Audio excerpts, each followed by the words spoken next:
Welcome to day 6 of Hamilton Tiger Cats training camp, everyone. I'm Marshall Ferguson from CSN1150.ca. First thing up today, a little bit of a development in the quarterbacking situation as of right now in day 6 of training camp.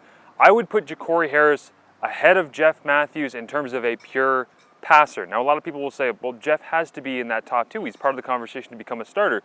He is. That's because Jeff Matthews has great development possibilities. He has real good intangibles.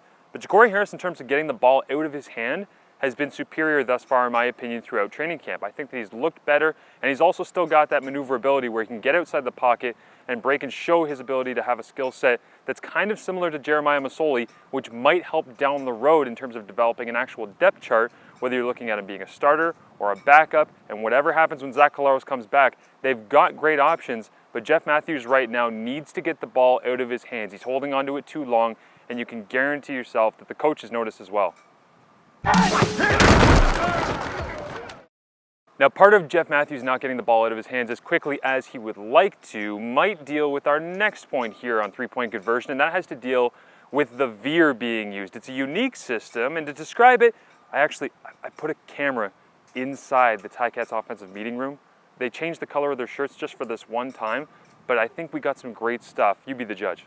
So as of right now, the power eye goes in the trash, along with every flea flicker, double reverse, and every other trick play that you may have in your playbook. Get rid of it. Man, it is time to simplify. Ball. So, put our heads together here. What is the simplest offense that you have ever run and actually won a football game? Any idea is a good idea. No right or wrong in here today, man. Let's talk it out. Well, there's always the veer. The veer. That's interesting. Talk that out. Well, the veer's an option offense. Spreads things out, takes the focus off any one man. It's actually designed for teams that don't have a very strong offensive line. Now that is us in a nutshell. Well, who runs it that we could talk to? Billy Yeoman came up with it at Houston, but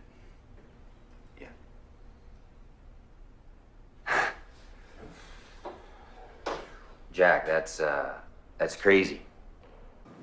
It's not as crazy as it might seem if you think about it. Not that the offensive line is weak by any means, but you spread things out, you simplify, as Matthew McConaughey likes to say, and you also find a way to be able to get your quarterback out in space while utilizing one of your greatest strengths, which is CJ Gable and the depth at the running back position this year. It's a good look, it's creative. If you're wondering the difference between the zone read and the veer, wouldn't it be nice if somebody would just find a way to be able to break that down for you?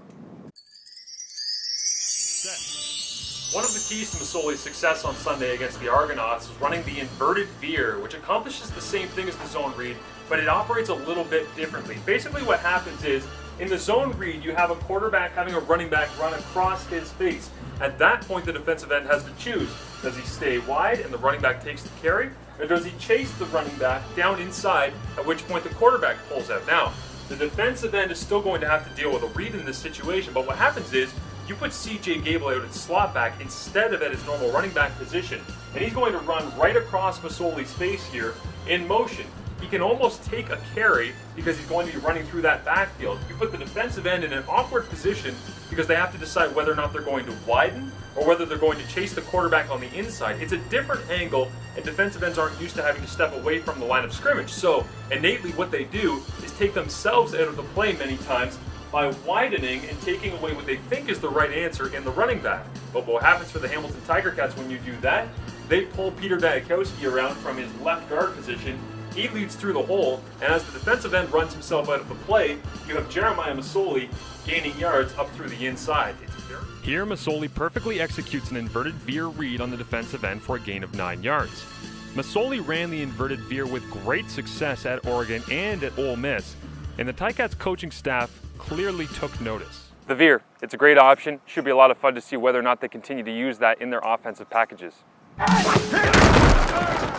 The only downside of running the veer is if you have a very talented defensive line who can shoot the gaps when you're pulling offensive guards across the formation, it gets blown up pretty quickly. Drake Nevis has done that several times today. He's the second-year man out of LSU.